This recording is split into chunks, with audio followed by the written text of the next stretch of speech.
Sophie Cunningham is going viral right now for a TikTok video she made. Sophie Cunningham gets fined $500 by Kathy Angle Brain for making this slick TikTok. $500 is absolutely hilarious. Once again, the WNBA has crossed the line. Sophie Cunningham actually posted this herself, stating, "I got fined $500. Sophie Cunningham didn't get fined for a foul or a heated reaction.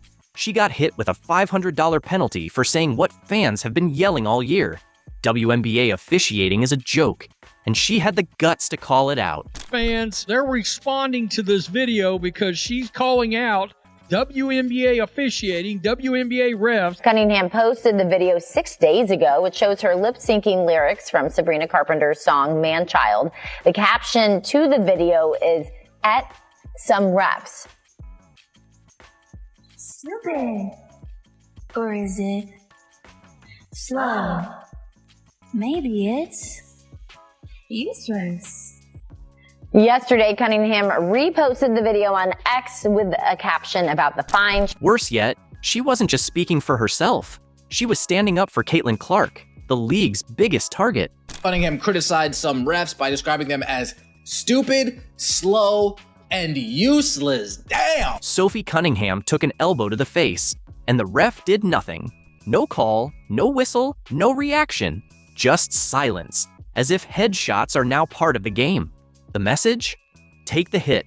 No one's stopping it. And rather than address the issue, the league fined Sophie for posting the video.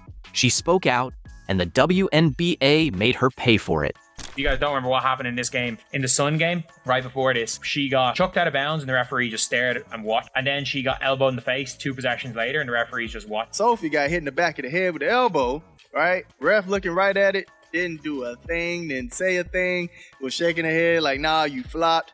That is crazy work. This wasn't just about a TikTok. It was a warning, a clear message to silence anyone daring to speak up, especially for Caitlin Clark, who's taken hits and cheap shots all season while refs look the other way. At some refs. Stupid, slow, useless. Oh my goodness, man. Following play, Sophie Cunningham breathes on a player, gets called for a foul. Referees were definitely not doing Sophie any favors that game and purposely ignoring, dare I say, flagrant fouls. Elbowing somebody in their shoulder, elbowing somebody in their neck, face area. Yeah, that's a flagrant foul. There's no other way to slice it. Sophie's message hit hard because it was true. And it echoed what Indiana Fever players have felt all season. Rough play, targeted fouls, and zero protection. The fine wasn't just punishment, it was a warning. Stay quiet or you're next. I got fined $500 for this TikTok. I don't know why this is funny to me. Like, okay, you got it, bud, because there's not more important things to be worried about with our league right now. Give Sophie credit. This wasn't just a rant, it was leadership. Honest, raw, and real. The league punished her, but fans backed her instantly. Caitlin Clark, and you can tell she's talking about being mentally beat down. We also know she's physically beat down. Why does this keep happening? And look, it's not just the Fever, it's not just Caitlin. There's a bunch of players across the leagues that's been speaking out against this. Support flooded in.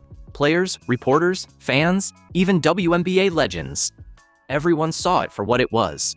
Sophie wasn't just fined, she became a symbol of the league's deeper problems. Am I shocked that an activist basketball league decided to target Sophie Cunningham?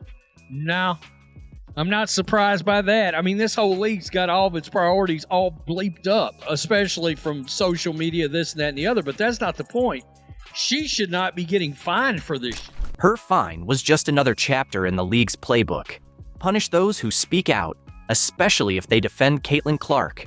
Meanwhile, the ones taking shots at her, protected, untouchable. It doesn't seem that Cunningham will receive another fine from the WNBA for her posts and her continued criticism of the league. Stacey Dales, who covers the NFL, has been on NFL Network forever. She's laughing her ass off about this. Let's be real. Caitlin Clark's taken more cheap shots than anyone in years. Elbows, slams, trips, shoves, and she still gets the fewest calls. Fans now hold their breath on every layup, not to see if she scores, but if she survives it. Sophie gets fined for TikTok, but players can bulldoze Caitlin. almost every game with no response from the league. It's not just unfair, it's dangerous. And the silence from the league is infuriating. And Caitlin, she's been through the same BS. We see the pattern, and the league better start seeing it too. Take this. Sophie gets elbowed, no call. She says a few words to the ref, who replies, "I'll remember that." Minutes later, she's hit with a phantom foul. That's not officiating, that's payback. There's obviously, I did a video last night about Caitlin Clark, and you can tell she's talking about being mentally beat down. We also know she's physically beat down. Meanwhile, Caitlin Clark gets mocked online after an eye injury, even by a teammate. Opponents laugh about it on Instagram.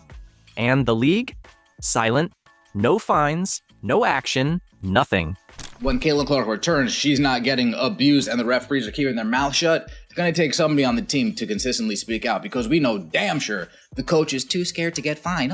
Oh, you guys going to fine me again? This is the game that after pushing and shoving for a jump ball, she says 2 words to the referee. The referee says, "Oh, I'll remember that."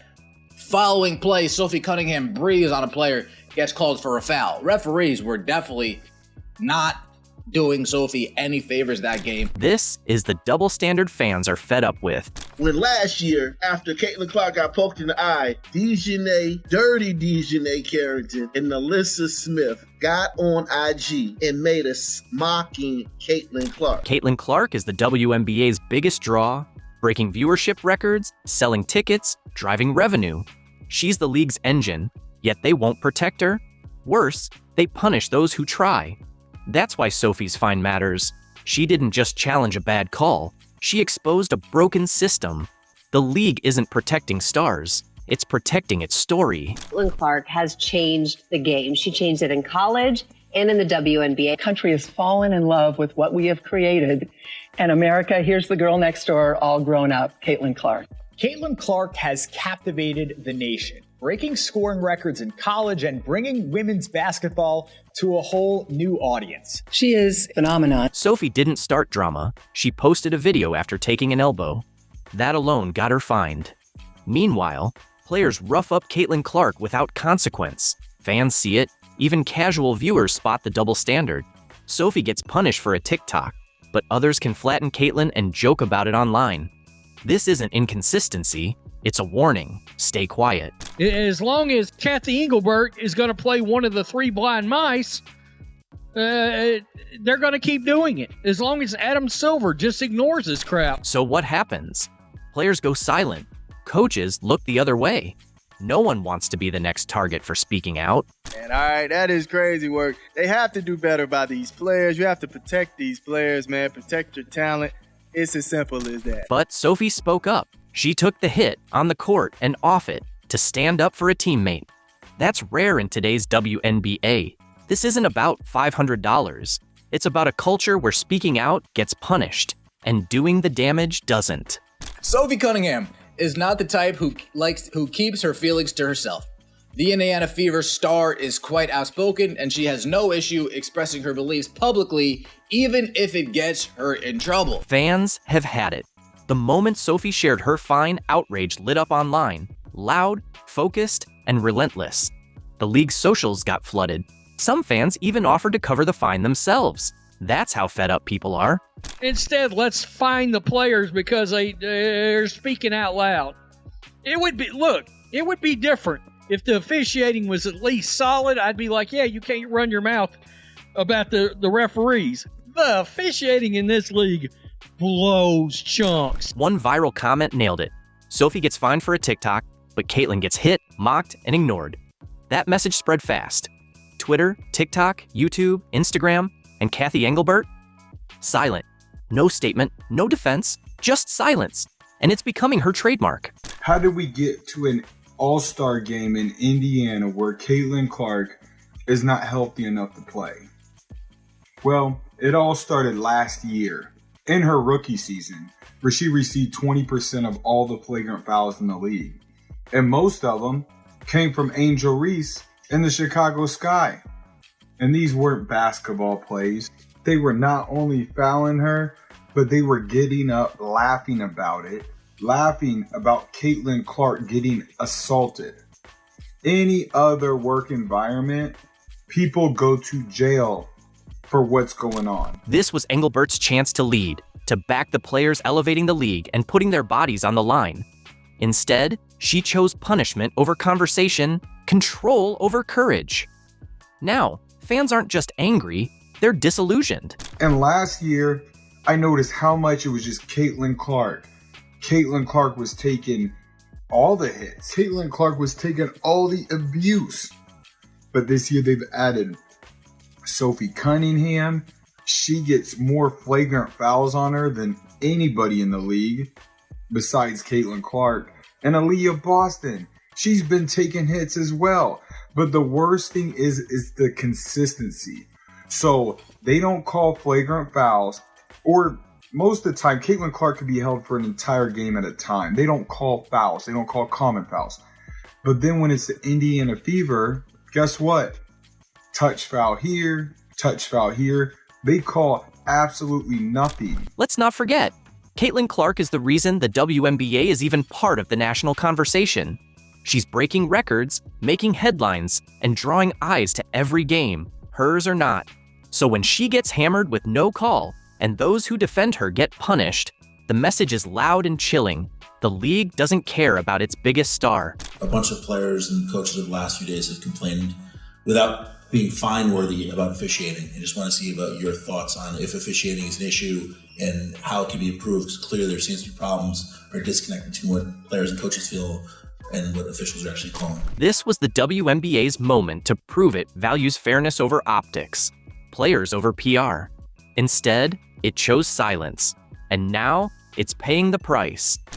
The Indiana Fever are in a disastrous situation right now. They're in an absolutely disastrous situation. Just moments ago, Sophie Cunningham finally spoke out, and what she revealed about the Indiana Fever locker room should send shockwaves through every Caitlin Clark fan out there. Sophie Cunningham goes in the post-game press conference and confirms what we've all known all along. We've kind of wavered a little bit on that. We have our own islands. This locker room is split, and she uses the term different islands going on in this locker room. Sophie literally says, there's a little thing going on in the locker room. That's not good. That's not good to hear. We're talking broken trust, no backup for their star, and a team unraveling from within. Caitlin's fights clearly go far beyond the court. She's out there waging war completely on her own. There's one really concerning thing that Sophie Cunningham says. I think that we've kind of wavered a little bit on that. We have our own island. It's been a disaster. The good teams can keep the locker room together. If you're still backing Caitlin Clark and believe she deserves way better than this disaster, drop a comment below. Stand up for Caitlin Clark, because after Sophie's brutally honest words, it's clear this team's falling apart, and no one's lifting a finger to protect their once-in-a-generation star. Caitlin Clark is the star player of the WNBA.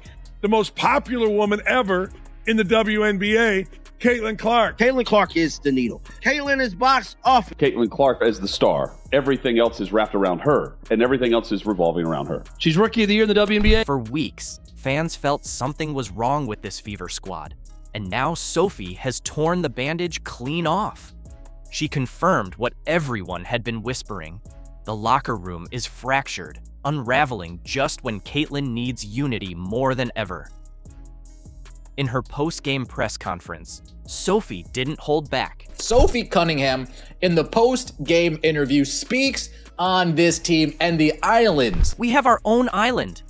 That line hit like a live grenade. I think that we've kind of wavered a little bit on that. We have our own island. This wasn't just about missed plays or botched assignments. It was a locker room filled with disconnection, zero unity, and a blinding absence of leadership. Everybody's on their own little island. For a team built around a once-in-a-generation talent like Caitlin Clark, that's a blaring neon red warning sign for every fan who's watching closely. Take care of our locker room. Whew! You did a job at that. Sophie admitted the squad is unstable and failing to support each other when it counts. Translation: Caitlin's not just eating hits from defenders, she's being left to fend for herself with no help from her own teammates when the blows keep coming. Caitlin Clark, plasters over all the cracks. She realistically plasters over all the cracks of this team. Like, this team is not structured well. The very squad that's supposed to rally around her can't even hold it together. Last season, they had each other's backs. Win or lose, there was a sense of unity.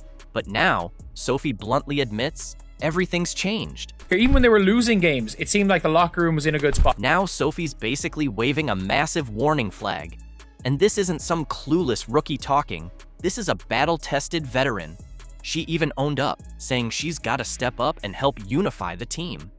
But let's be honest, that doesn't fix the cracks that are already splitting wide open. Sophie Cunningham coming out there and effectively saying there's a big difference between her saying there are locker room issues and her saying the locker room maybe isn't where it needs to be. Caitlin Clark's trapped in a locker room that offers her no protection, emotionally, mentally, or physically.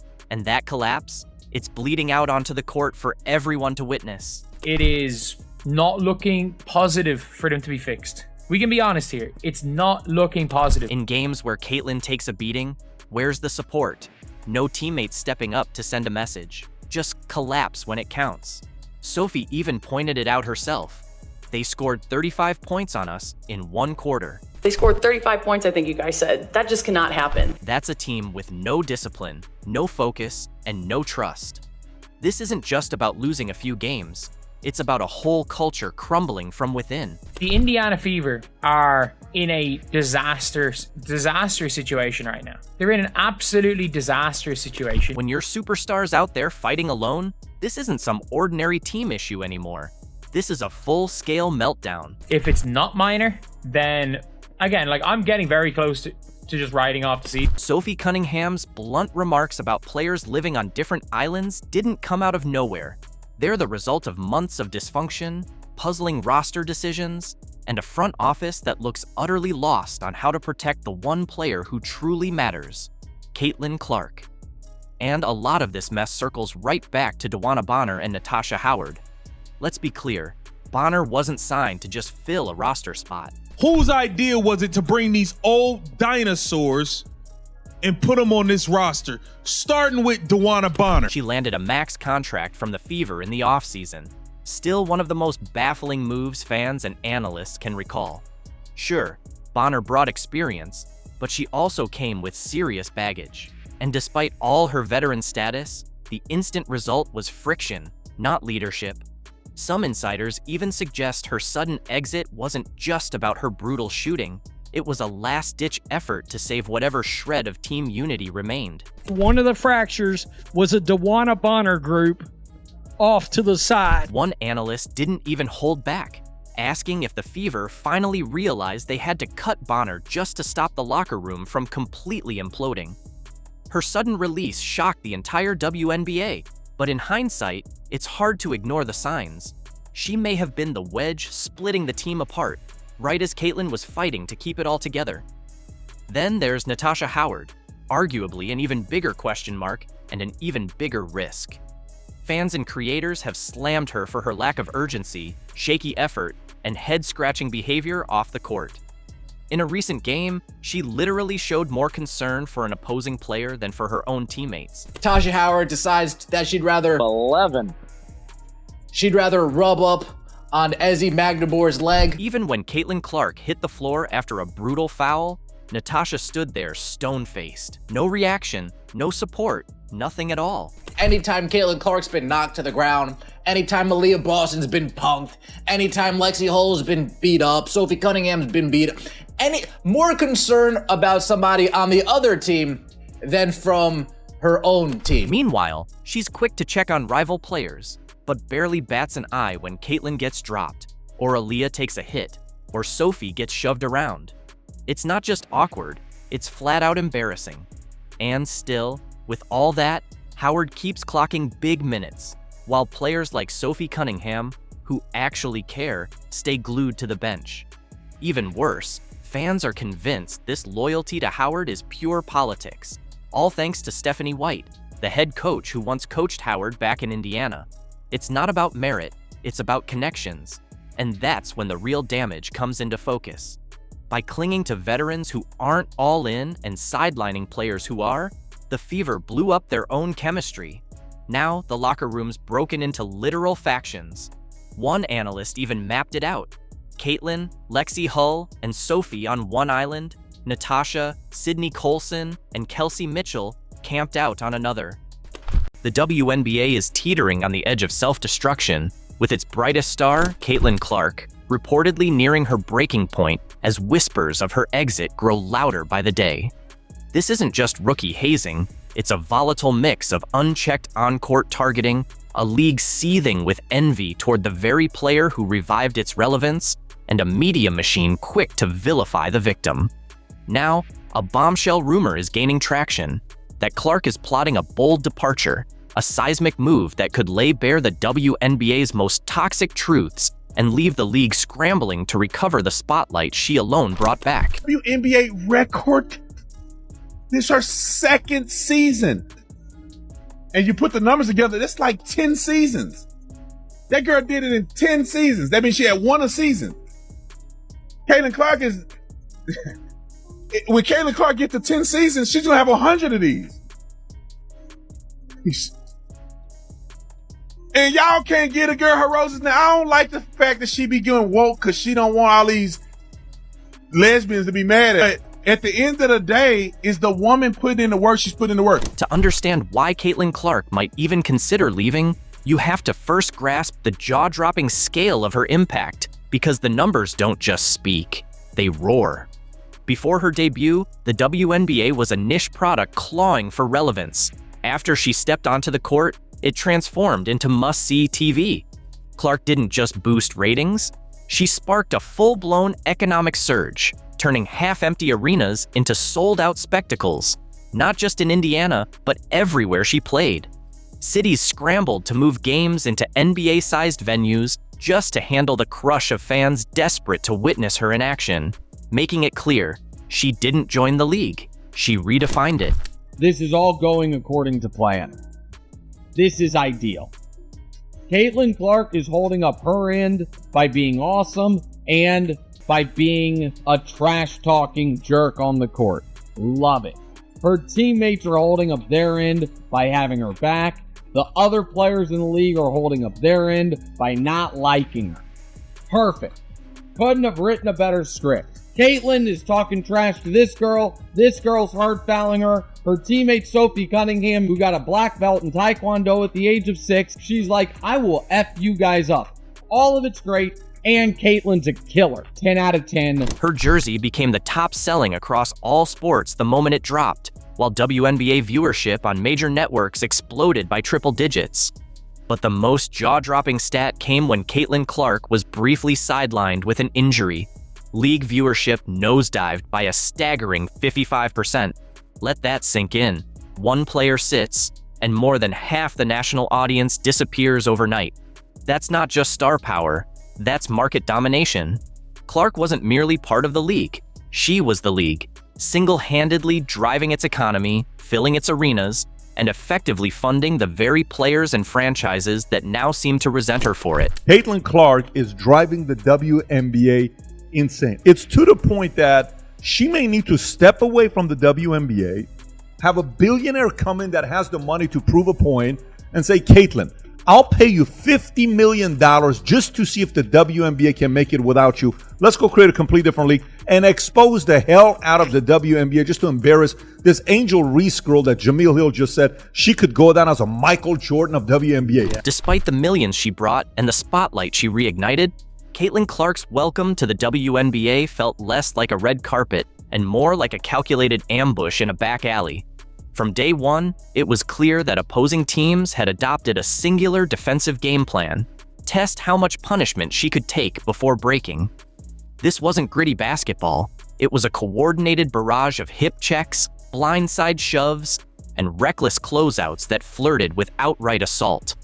The crescendo came with Marina Mabrey's infamous shove, a full-body hit that launched Clark across the court in a move completely unrelated to the play, crystallizing the hostility aimed at the league's biggest draw. I will say this, when Caitlin Clark was out, they lost 55% of their viewership. So, basically, Caitlin Clark is paying all their salaries. Pretty much. I mean, at the end of the day, you can hate her as much as you want, but she's brought in millions of dollars. So you should be kissing her ass. And that kind of defeated the purpose of Angel Reese's argument of she's like, hey, it's not just Caitlin Clark that is bringing all the viewership to the WNBA. It's like, well, it definitely is. It's like it kind of proved that with the viewership rating being down that she significantly increases viewership.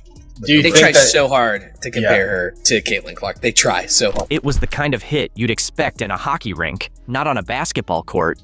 Yet, through all the blows, what enraged Caitlin Clark's critics the most wasn't how hard she was hit, but how calmly she got back up. No retaliation, no complaints, just a quiet resolve as she dusted herself off and returned to play. Her unshakable composure, instead of being praised as professionalism, was twisted into perceived arrogance, only intensifying the animosity and making the next hit even more vicious. The message was unmistakable.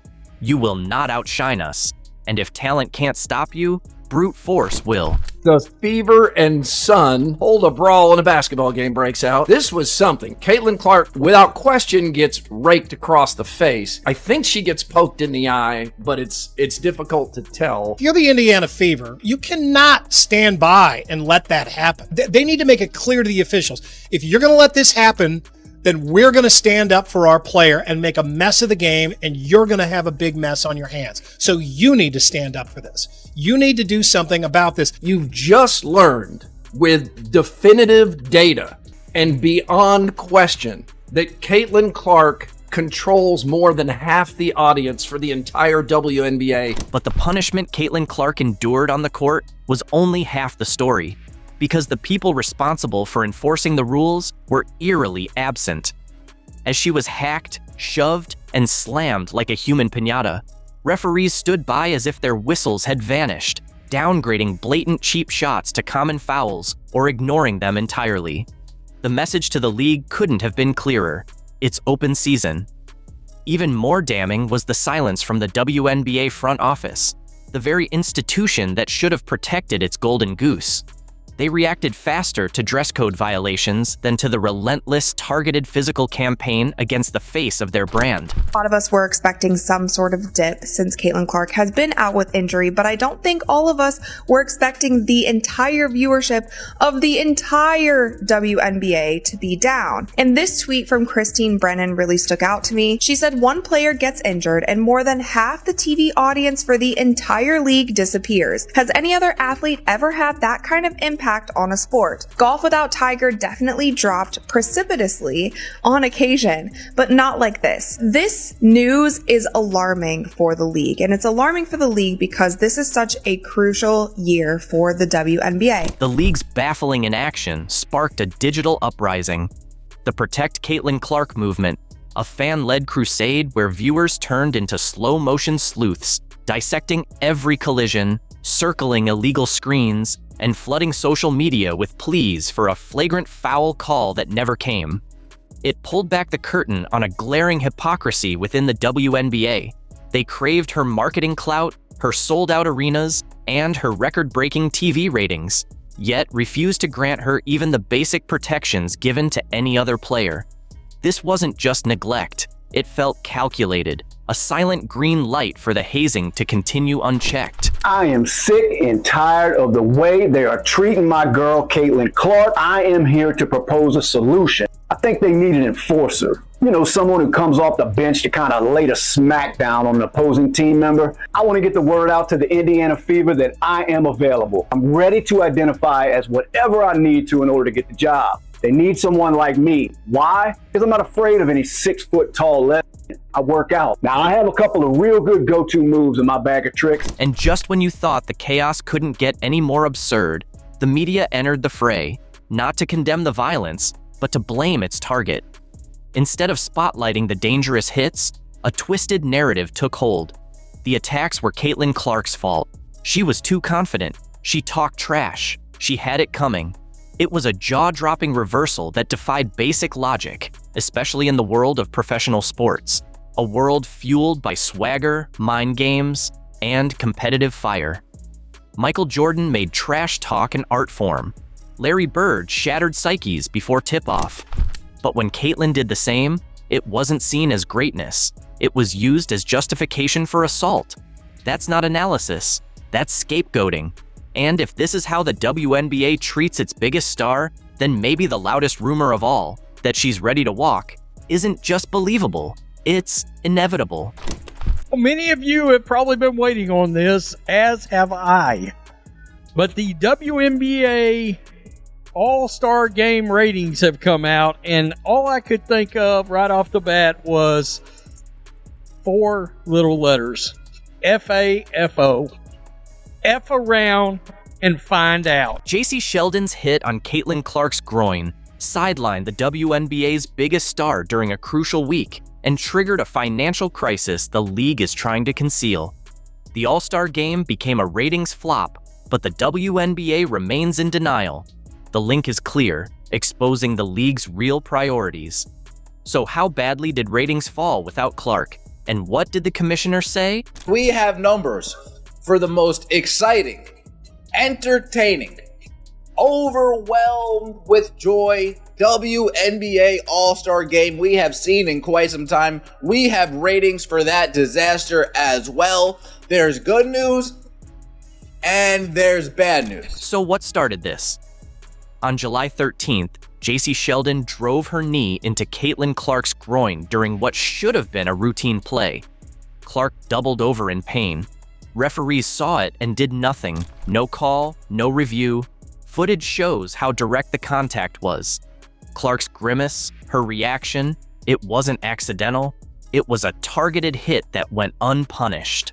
These referees was completely ridiculous. The referees was a complete disaster. And immediately grabbed the inside of that right leg. This wasn't the first time. All season, Clark has taken elbows, blindside hits, eye pokes, and hard fouls that others wouldn't. The pattern is clear. Players target her, and refs let it slide. It's open season on the league's biggest star. And last year, I noticed how much it was just Caitlin Clark. Caitlin Clark was taking all the hits. Caitlin Clark was taking all the abuse. But this year they've added Sophie Cunningham. She gets more flagrant fouls on her than anybody in the league besides Caitlin Clark. And Aaliyah Boston, she's been taking hits as well. But the worst thing is the consistency. So they don't call flagrant fouls, or most of the time, Caitlin Clark could be held for an entire game at a time. They don't call fouls. They don't call common fouls. But then when it's the Indiana Fever, guess what? Touch foul here, touch foul here. They call absolutely nothing. When news broke that Clark was out of the All-Star Game, social media erupted. Fans blamed Sheldon's dirty play, but the real shock was the ticket prices. An instant, devastating financial hit. Caitlin Clark gets hurt, and guess what? Your demand vanishes because people ain't going to pay up to see these athletes that are ungrateful that their sport's growing. People aren't paying up for that. And we are here, right here. The tickets for this game, for this All-Star Game, they've dropped by 50%. Before Clark's injury, the All-Star Game was set for record ticket prices, averaging $262, with the cheapest at $121. It was the league's biggest payday until it wasn't. After the news, the get-in price plunged to $64, a 48% drop. Fans dumped tickets, unwilling to attend without Clark. You bleep around and find out what this league looks like without Caitlin Clark being involved in your biggest events. Kathy Engelbert, this should be a perfect example of why you need to get your officiating cleaned up, and you need to have a talk with your players in the league. And nobody's asking you to hold Caitlin Clark's hand. Just play fair. You know what this proves? The refs didn't just fail to protect Clark. They cost the league hundreds of thousands in ticket revenue. One missed call turned the WNBA's biggest event into a financial mess. And it exposed just how much the league depends on Clark.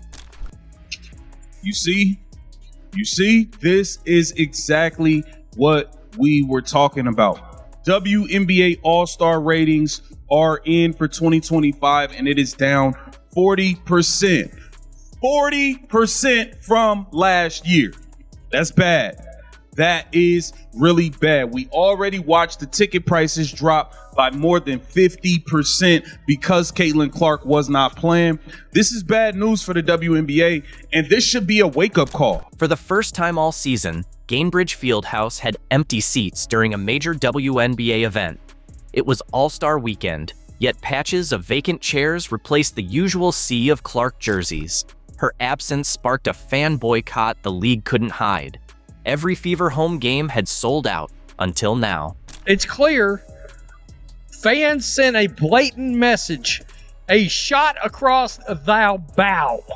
All right? And your ship, well, without Caitlin Clark, the WNBA and all their pay us what you owe us action, that action will sink. That action will sink. Clark brings more than crowds. She creates full-scale events. From packed restaurants to sold-out hotels, her presence transforms cities. When she was ruled out, fans flooded resale sites, taking big losses just to avoid a Clarkless game. Merch sales dropped, concession stands were overstocked, and local businesses lost major revenue. But when it comes to the vendors in the arena, the shops in the arena, they're not going to have the same amount of people patronize their business as they would if Caitlin Clark was there. The surrounding restaurants, the surrounding areas, the surrounding attractions, they're not going to have the same number of people patronize their business as they would if Caitlin Clark was healthy. Let's be real.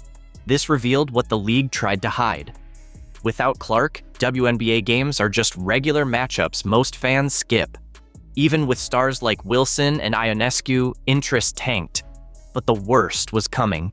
TV ratings would soon show how many millions tuned out without Clark. The ratings fell tremendously, and it was an awful game. So that large percent of people who did not watch, they probably had a better Saturday than everybody else. We just got to be real. It was a glorified 4-point shooting contest in a layup line. It was terrible. It was a terrible product, and you guys should have taken it personal to show the world what you can do and show the world you are more than just Caitlin Clark, because the ticket prices dropped once it got announced that she wasn't playing. The All-Star flop confirmed what everyone knew, but the WNBA won't admit it.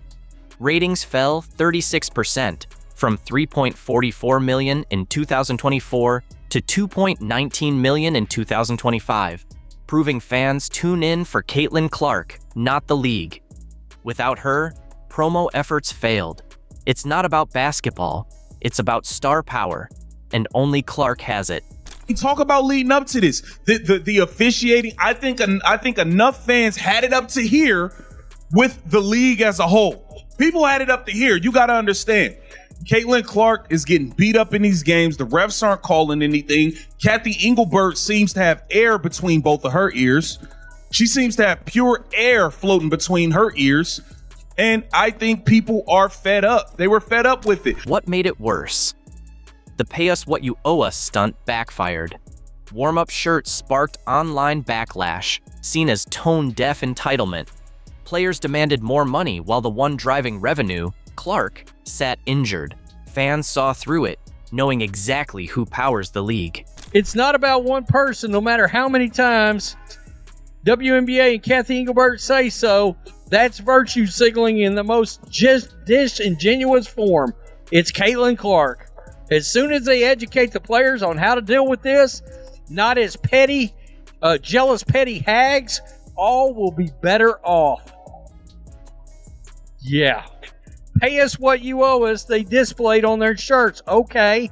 First, they have to give the money back. They can receive smaller paychecks than they currently receive. Yikes. The viewership data reveals a harsh truth the WNBA can't spin. Regular games with Clark outdrew the All-Star game. Sky vs. Fever got 2.7 million, Liberty vs. Fever 2.22 million, and Fever vs. Liberty 2.2 million. Clark's presence means more than the league's top event. The Liberty know it too, meeting with Clark and her agent. Smart teams build around generational talent, while others pretend veterans can match her impact. Clark's rise highlights a reality many in the league find uncomfortable. But, like, it is another situation than pretending like Caitlin Clark doesn't exist. They want to make the trajectory look like it's going up and not down. It's whatever, man. We see what's going on. They're trying to make it so that the data looks as favorable as possible. ESPN didn't want to show the ratings were down from WNBA All-Star Game because Caitlin Clark didn't play, so they just used the 2023 numbers instead. ESPN lying. ESPN got exposed for twisting the truth about WNBA All-Star ratings to cover up the fallout from Caitlin Clark's absence. The cover-up was so sloppy, even their own journalists called it out. After the 2025 game dropped 36% in ratings, from 3.44 million in 2024 to 2.2 million, ESPN ignored last year's record and instead compared it to 2023 to fake growth. Yes, you guys heard me correctly. The numbers are in. And just like I told you, there was a boycott. You got to understand, these numbers, they did like 2 million viewers. That's up from 2023. 2023 was a little over 900,000. So it is up. So the numbers are going up. But compared to last year, it fell by 40%. Oh, so they going to try to spin it. Okay, it could be the second most watched of all time. Of course, it's going to be that, but compared to last year, you still down 36%. What makes ESPN's spin worse is the game was in Caitlin Clark's home arena, Indianapolis. It was meant to be a major WNBA celebration, the league's biggest stage in its biggest stars city. But instead of triumph, it became a ratings disaster so bad, ESPN tried to fake a success story. They're just skewing data. So it's up 158% compared to 23. What happened to 24? Y'all just gonna skip over 24? Like, what? Thing is, this could be disingenuous too. That's the bad side of it, because for some reason they have a thing where they want to compare everything without Caitlin. They're like, oh, well, she's an anomaly, so we could compare these numbers to 2023 and show you that without Caitlin, it's growing. This is very similar to the WNBA draft, comparing it to 2023. Very similar to how they are presenting this graph. The mess began on July 15th when Clark aggravated a groin issue during Indiana's win over Connecticut.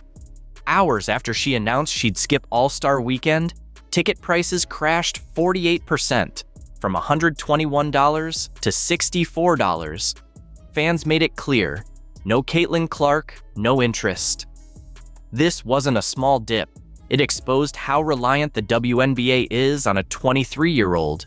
It's striking, as Clark missed 10 games this season after never missing one in college or her rookie year.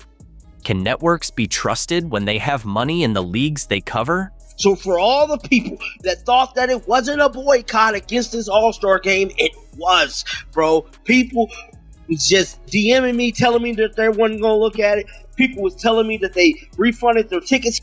I was even supposed to be there, and I decided not to go because of the things with the referees and the WNBA disrespecting Caitlin.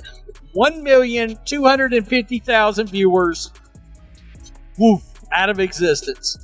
No Caitlin Clark, not tuning in. ESPN's sleight of hand is clear in how they framed their historic rating success. They didn't just skip 2024, they picked 2023 data, before Clark went pro and when the WNBA drew little attention. Instead of admitting ratings dropped by over 1 million, ESPN promoted a misleading stat that 2025 was up 158% from 2 years ago. It wasn't a mistake. It was a calculated PR move to distract from the fallout of Clark's absence. So all of you guys can sit there and say, oh, you guys are just trying to uplift one player. Oh, the league is more than one. I agree, the league is more than one player. It's more than one good basketball player. But is there more than one player that moves the tide? No. We just have to be honest. It's okay. What gives it away is ESPN's sudden shift in tone. All season, they praised Clark for boosting growth and selling out arenas. But when the All-Star game flopped without her, they claimed no single player matters. They pointed to Friday's Skills Challenge, getting 1.3 million viewers, up 89% from last year, but left out that the jump came from format changes and prime time slots, not a rise in league interest. The boost wasn't about Reese, Wilson, or others. It was fans still hoping Clark might show. There is fans that are just Caitlin Clark fans. I said this yesterday. If Caitlin Clark was to leave to go to New York or any other damn team, expect significant impact in the Indiana Fever viewership, bro. People might tune in for that first season without Caitlin if she was to leave, but after that, it is over with. There was plenty of people I saw online who said, yo, Caitlin Clark not playing. Oh, she's hurt and they don't want to call fouls. Okay, I'm not giving them a view. I'm not going to watch. There was plenty of people that boycotted watching this WNBA All-Star. The fallout went beyond TV.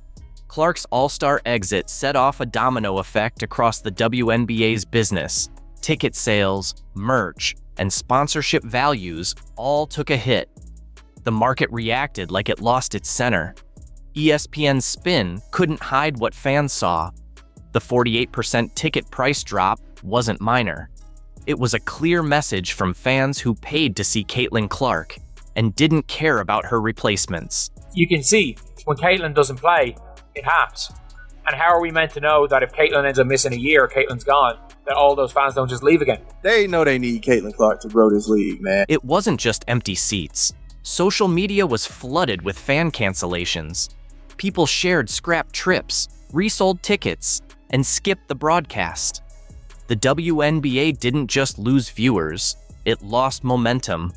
This wasn't fringe, it was a visible fan boycott ESPN tried to bury by inflating numbers to keep sponsors from panicking over a WNBA without its star. Why not just not put up 153, just say 2.2 million average viewers, and then just say second most watched All-Star game ever behind 2024, which is fine. You don't even have to say how down bad it is. It's a PR page. Instead of trying to down Caitlin Clark and diminish her to the level that other people may be at, why don't you promote the other people alongside of Caitlin Clark's greatness? The financial fallout from Clark's injury hit more than the arena. It rippled through Indianapolis.